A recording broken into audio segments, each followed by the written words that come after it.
मैं डॉक्टर गजेंद्र सिंह यादव, सहायक प्रोफेसर इतिहास विभाग, राजकीय महाविद्यालय बीसर अकबरपुर, जिला नू में कार्यरत हूँ। मैं पूर्व में भी आपको क्वेश्चंस और मैप्स के बारे में और टिप्पणियों के बारे में लिखने का तरीका और मैंने उनको समझाया है आपको। मैं आज आपको हर्ष के साम्राज्य का जो विस्तार है और उसकी स्थिति जो है वो मैं आपको बताऊंगा कि होनसांग का यात्रा मार्ग भी मैं आपको बताऊंगा कि होनसांग का जो यात्रा मार्ग है वो भी इसका महत्वपूर्ण अंग है इस मैप का। मैं आप एक बार देखना चाहेंगे, मैप को थोड़े ध्यान से देखना बेटे, आप आराम से देखते जाइए। ये हर्ष का साम्राज्य है, ये मैप जो है हर्ष के साम्राज्य का है। इसमें ये जो एरिया, ये देखो, ये सबसे पहले मैंने आपको पहले भी चर्चा करी है कि जब आप मैप भरते हो तो मैप में सफाई होना बहुत ज़रूरी है। मैप सफाई देखना कि भाई बिल्कुल साफ मैप हो। दूसरा, मैप में उसके बाद आपको बाउंड्री बनानी है। जैसे देखिए बेटे, आप ये जो एरिया है, ये जो एरिया है, देखो ये जो लाइन है, ये देखो ये आ रही है यहाँ से, और ये यहाँ से जो जारी है, और यहाँ से जो क्लोज है, यहाँ से जो क्लोज है, ये बंद कर रखी यहाँ पर, ये सारा हर्ष का साम्राज्य है। यहाँ से ये जाएगी ऐसे ऐसे, और यहाँ से ये, और ये यहाँ से ये। ठीक है बेटे। इसके बाद आप ये देखिए बेटे, ये चालुक्य राज्य पुलकेशिन का है, ये महाकौशल का राज्य है। ठीक है। ये देखिए ये बाउंड्री बनी हुई है, पल्लव, चेर, चोल, पांडे हैं। ठीक है बेटे, पल्लव, चेर, चोल, पांडे हैं। ठीक है। एक बार अच्छी तरह तसल्ली से देखो एक बार इनको, इस मैप को अच्छी तरह समझो कि क्या है, कौन सी चीज़ कहाँ पर रखी गई है, कौन कौन से राज्य थे उस काल में और उनका क्या महत्व है। हर्ष का साम्राज्य है वो कहाँ से कहाँ तक था, ठीक है, उसके बारे में आप एक बार पढ़िए। उसके बाद दक्षिण में कौन कौन से राज्य थे वो बताएंगे। ठीक है। उसके पश्चात जो है चालुक्य राज्य है वो बताना है, महाकौशल का जो राज्य है वो बताना है, और ऊपर जो है ये देखो, ये बाउंड्री, ये जो लाइन आ रही है, ये जो लाइन आ रही है, ये देखिए यहाँ से ये घूम के ये यहाँ से ये जो है ये होनसांग चीनी यात्री था, उसका यात्रा मार्ग है। एक बार ढंग से देखिए बेटे, एक बार ढंग से देखेंगे तो आपको पता होगा। जब मैप के चारों तरफ का आपको सबसे पहले फिर उसमें क्या करना है, आपको अरब सागर, हिंद महासागर और बंगाल की खाड़ी भरना है, और उसके नज़दीकी जो देश हैं वो भी भरने हैं। नेपाल है, चीन है, पाकिस्तान है, भूटान है, बर्मा है, बांग्लादेश है, आधुनिक बांग्लादेश। उस टाइम बांग्लादेश नहीं था, उसका कोई अस्तित्व नहीं था, तो आप उसको नहीं भरेंगे। ठीक है, ये बात देख लीजिए। अब मैं इस मैप के बारे में थोड़ा बताता हूँ आपको कि ये हर्ष का साम्राज्य है, ये कहाँ से शुरू हो रहा है। देखो ये जो लाइन है, ये जो लाइन है, ये लाइन जो है आपकी, ये देखो ये जा रही। ठीक है। ये देखिए बेटे, ये यहाँ से क्लोज कर दी हमने, और इसके बाद ये देखिए, ये चालुक्य राजा पुलकेशिन द्वितीय का साम्राज्य है। ये यहाँ से ये यहाँ से मैंने बाउंड्री बनाई है। नीचे पल्लव हैं, चेर हैं, चोल हैं, पांडे हैं, और ये जो एरिया है ये महाकौशल है। ठीक है। अब आप देखिए कामरूप है, ताम्रलिप्ति की बंदरगाह है। ठीक है। ऊपर देखिए यारकंद और खोतान है चाइना में। ठीक है। ये बल्ख है, काबुल है, कंधार है, पेशावर है, तक्षशिला है। ये देखिए यात्रा मार्ग है, देख लिया। अब मैं आपको इसके बारे में बता रहा हूँ। ठीक है। अब जो सबसे पहले नोट करने की चीज़ है वो क्या है, वो यह है कि इस मैप को आप जब भरेंगे तो आपको हर चीज़ का ज्ञान होना चाहिए। मैं पहले भी जिक्र कर चुका हूँ, पहले भी मैं आपको बता चुका हूँ कि हर चीज़ को शुरुआत करने से पहले उस क्वेश्चन से संबंधित परिभाषा, प्रस्तावना, क्योंकि इस प्रस्तावना में उस प्रश्न की मूल भावना को व्याख्यायित करना होता है। ठीक है। मैं आपको इसके बारे में बताता हूँ इसकी जो परिभाषा है, कैसे इसकी टिप्पणी लिखेंगे, वो पहले मैं टिप्पणी लिखना बता रहा हूँ। इसकी टिप्पणी में क्या क्या लिखा जाएगा वो मैं बता रहा हूँ, नोट कर लीजिए। पहले सर्वप्रथम परिभाषा। एक युद्ध ने अशोक की रक्त पिपासा को शांत कर दिया। एक युद्ध ने, कलिंग का युद्ध था, एक युद्ध ने अशोक की रक्त पिपासा को शांत कर दिया। हर्ष अपनी तलवार को म्यान में रखने के लिए संतुष्ट हुआ। हर्ष अपनी तलवार को म्यान में रखने के लिए संतुष्ट हुआ जब उसने 37 वर्ष तक, जिसमें 6 वर्ष निरंतर और शेष समय में सविश्राम युद्ध कर लिया था। ये वी.ए. स्मिथ के शब्दानुसार, वी.ए. स्मिथ की स्टेटमेंट है बेटा, ठीक है। अब जो प्रस्तावना है, जो आपके प्रश्न की मूल भावना को व्याख्यायित करेगी, ठीक है। वो आपने जो मैप भरा है, जो आप मैप भरेंगे, उस मैप के ऊपर एक टिप्पणी भी होगी, क्योंकि संपूर्ण क्वेश्चन 16 नंबर का तभी होगा, या तो इसको डिवाइड करते हैं, 8 नंबर की टिप्पणी होगी, या 8 नंबर का मैप होगा, या 10 नंबर का मैप होगा, 6 नंबर की टिप्पणी होगी, या 12 नंबर का मैप होगा, 4 नंबर की टिप्पणी होगी। इस तरह से आप जो है इस क्वेश्चन के साथ, आपका क्वेश्चन तभी पूरा होगा ये जब आप मैप के साथ टिप्पणी भी लिखेंगे, ठीक है। अब मैं इसकी प्रस्तावना आप नोट कर लीजिए, लिखवा रहा हूँ मैं आपको कैसे। गुप्त साम्राज्य के पतन और हूण आक्रमणों ने भारत की राजनीतिक एकता को समाप्त कर दिया, जिससे हिंदुत्व के गौरव का चंद्रमा छिप गया था। भारत फिर से छोटे छोटे राज्यों में बट गया तथा कुछ काल के लिए चारों ओर गड़बड़ी तथा अशांति फैल गई। इसी काल में थानेश्वर में वर्धन वंश ने सत्ता संभाली। थानेश्वर में, हरियाणा में है थानेश्वर, कुरुक्षेत्र के पास ही है, आपको पता है, ठीक है। तो यहाँ पर वर्धन वंश ने सत्ता संभाली। इस वंश का सबसे महान शासक हुआ है जिसका नाम है हर्षवर्धन। उसने शासन प्रबंध, शिक्षा, साहित्य के विकास के साथ साथ अपने साम्राज्य को मजबूत आधार प्रदान किया। इतिहासकार बाण ने हर्षचरित में तथा हेनसांग ने, चीनी यात्री था होनसांग, उसकी पुस्तक का नाम है सीयूकी में पश्चिमी संसार का वर्णन में हर्ष को राष्ट्रीय शासक माना है, ठीक है। इसी प्रकार इसी में आप और ऐड भी कर सकते हैं। इतिहासकार पणिकर ने उनकी सराहना करते हुए लिखा है, शासक, कवि तथा धार्मिक नेता के रूप में हर्ष को भारतीय इतिहास में एक उच्च स्थान प्राप्त होगा, ठीक है। ये प्रस्तावना का हिस्सा है, परिभाषा प्रस्तावना की। अब आपको लिखना है हर्षवर्धन के विजय अभियान। आपको बताना है कि हर्षवर्धन ने क्या क्या अभियान किए और किस किस पर विजय हासिल करी। हर्ष ने बंगाल को विजित किया। कन्नौज में अपनी स्थिति को सुदृढ़ करने के पश्चात हर्ष ने अपने बहनोई और अपने भाई की हत्या का बदला लेने के लिए गौड़ के शासक शशांक पर आक्रमण कर दिया।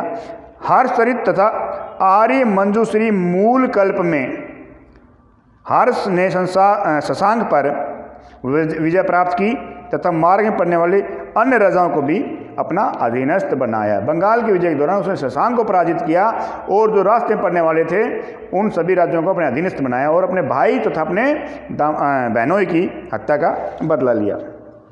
नंबर 2, दूसरा अभियान जो किया, 5 प्रदेशों की विजय। हर्ष ने 606 ईस्वी से 612 तक उत्तर भारत के 5 राज्यों पंजाब, कन्नौज, बंगाल, बिहार तथा उत्कल को अपने साम्राज्य में मिलाया। उसके पश्चात उसने वल्लभी राज्य की विजय की। कन्नौज तथा चालुक्य राज्यों के मध्य स्थित होने के कारण वल्लभी सैनिक दृष्टि से महत्वपूर्ण था। अशोक ने ध्रुव सेन को परास्त करके, जो वल्लभी का शासक था उसका नाम था ध्रुव सेन, उसको परास्त करके अपनी पुत्री का विवाह ध्रुव सेन के साथ कर दिया तथा उनके साथ मैत्री संबंध बनाए। चौथा है उसका हर्ष और पुलकेशिन युद्ध। चालुक्य राजा पुलकेशिन के साथ युद्ध के बारे में कहाँ पर हेनसांग ने अपनी पुस्तक सीयूकी में लिखा है। ऐहोल अभिलेख के साथ पुलकेशिन के वंशजों के निरपण कर्नूल तोगरचेदी अभिलेख से भी इस युद्ध के होने तथा हर्ष की पराजय का विवरण मिलता है। इस युद्ध में जो चालुक्य राजा पुलकेशिन द्वितीय के साथ हुआ था, इसमें हर्ष की पराजय हुई थी। इसके अतिरिक्त हर्ष के अन्य विजय अभियान रहे हैं। हेमसांग ने लिखा है कि मध्य भारत के जेजाज बुक्ति, महेश्वर, गुर्जर तथा उज्जैन पर आधिपत्य, कश्मीर, नेपाल, कामरूप का जो राजा था भास्कर वर्मन, सिंध के साथ साथ गंजम प्रदेश, मैंने महाकौशल के उसमें लिखा हुआ है, बिल्कुल उसके नीचे गंजम प्रदेश पर भी विजय अभियान किया था। इन संपूर्ण विजयों के कारण उसे सकलोत्तर पथ नाथ स्वामी कहा जाता है। उसको इन संपूर्ण विजयों के आधार पर उसको एक उपाधि दी गई, वो है सकलोत्तर, संपूर्ण उत्तर भारत पथ मार्ग को नाथ स्वामी, संपूर्ण उत्तर भारत के मार्ग का स्वामी, सकलोत्तर पथ नाथ स्वामी। ठीक है बेटे। अब मैं जो बताना चाहूँगा, अब आपको ये बताना है और आपको समझना है कि उसका साम्राज्य विस्तार कहाँ से कहाँ तक था, कि उसका साम्राज्य विस्तार कहाँ से कहाँ तक था। ये देखिए, मैं बार बार फिर रिपीट कर रहा हूँ, ये जो लाइन आ रही है, ये देखिए, ये थानेसर से ऊपर से लाइन आ रही है, ये यहाँ तक आई और इससे ये सीधी यहाँ पर मिल गई है। यहाँ से मालवा से ऊपर, इसमें है ना, मालवा के ऊपर कच्छ से ऊपर जा रहा है, और ये देखिए, ये जो लाइन है ये उसके, ठीक है, और यहाँ से ये उसका साम्राज्य विस्तार है। अब मैं आपको बता रहा हूँ कि उसके साम्राज्य विस्तार में, उसका साम्राज्य विस्तार कहाँ से कहाँ तक था। नोट कर लीजिए एक बार। 7वीं शताब्दी में अपने सैन्य अभियानों के परिणाम स्वरूप हर्ष ने एक विशाल साम्राज्य की स्थापना की। केएम के अनुसार हर्ष ने लिखा है कि हर्ष की साम्राज्य की सीमा आसाम, वर्तमान आसाम, पहले इसका नाम था कामरूप से कश्मीर तक तथा हिमालय से विंध्याचल तक विस्तृत थी। हिमालय पर्वत से लेकर विंध्याचल पर्वत तक इसकी सीमाएं थी। वह संपूर्ण उत्तर भारत का स्वामी था। नेपाल पर उसका अधिकार था। हर्ष ने कन्नौज को अपनी राजधानी घोषित किया। थानेसर के बाद उसने कन्नौज को अपनी राजधानी बना लिया था। ऐहोल प्रशस्ति के अनुसार हर्षवर्धन को सकलोत्तर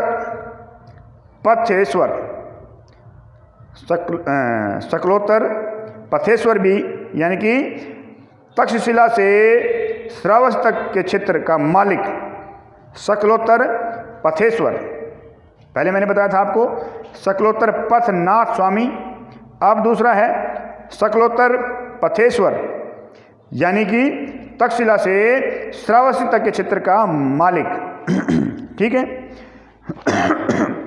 इसी काल में एक चीन यात्री आया, उसने संपूर्ण भारत की यात्रा की और संपूर्ण भारत की यात्रा के पश्चात अपनी पुस्तक सीयूकी में उसने भारत का वर्णन किया है। उसका नाम था ह्वेनसांग। अब मैं उसका यात्रा मार्ग एक बार दिखा रहा हूँ। ये देखिए, ये यात्रा मार्ग देखिए। बल्ख से वो काबुल आया, काबुल से पेशावर, पेशावर से तक्षशिला, तक्षशिला से कश्मीर, कश्मीर से थानेश्वर, थानेश्वर से मथुरा, फिर वो कन्नौज गया, हर्ष की राजधानी।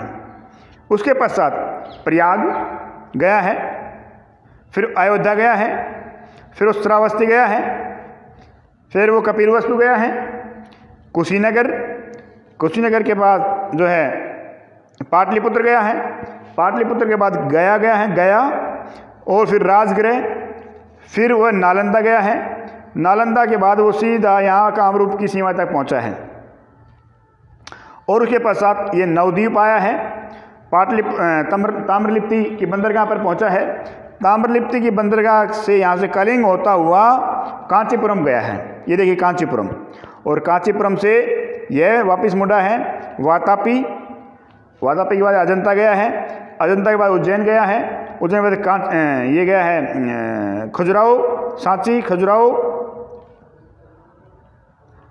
और फिर अंत में ये जो है कन्नौज में जाके मिल गया, वापस कन्नौज पहुंच गया। ठीक है। अब आपको इस मैप में कोई चीज़ अगर आपको समझ में नहीं आ रही हो या कोई चीज़ समझ नहीं पाए हो तो आप मेरे से पूछ सकते हो। ठीक है। हेमसांग की यात्रा मार्ग में दोबारा आप नोट कर लीजिए, दोबारा बता रहा हूँ। हेमसांग प्राचीन भारत में यात्रा करने वाले विद्वानों में सबसे महत्वपूर्ण था। उसने 630 से 644 ईस्वी तक बौद्ध ग्रंथों का अध्ययन व संग्रह करने की दृष्टि से, वह वैसे तो भारत आया था बौद्ध धर्म को, और हेमसांग को यात्रियों का राजकुमार भी कहा जाता है, यात्रियों का राजकुमार भी कहा जाता है। उसने भारत आने, वह चुपचाप जो है भारत आया, उसने ताशकंद, समरकंद, बल्ख होता हुआ 630 में वह कश्मीर पहुंचा और कश्मीर में 2 वर्ष रहा है।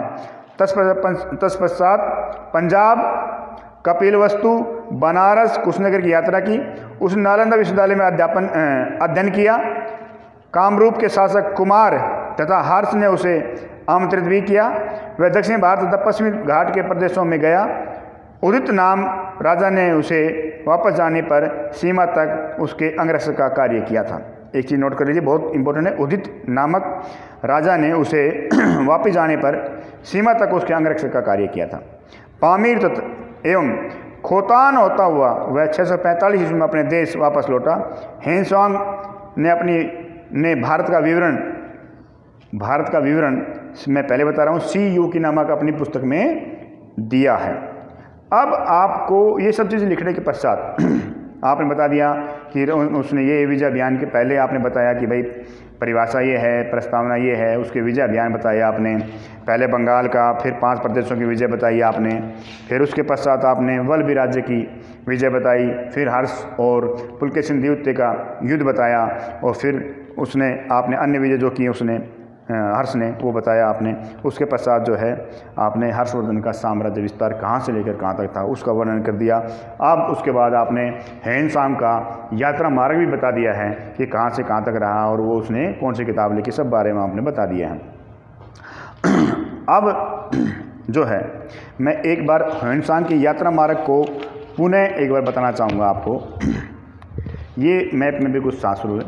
बल्ख से काबुल, काबुल से पेशावर, तक्षशिला, कश्मीर, थानेश्वर, मथुरा, कन्नौज, हर्ष की राजधानी कन्नौज से प्रयाग, जो आप प्रयागराज कह रहे हैं, पहले वो अभी उनका नाम चेंज किया हुआ है, फिर अयोध्या, फिर श्रावस्ती, फिर वो कपिलवस्तु गया, कुशीनगर, पाटलिपुत्र, फिर उसके बाद गया, बोध गया जिसको बोलते हैं, बोध गया।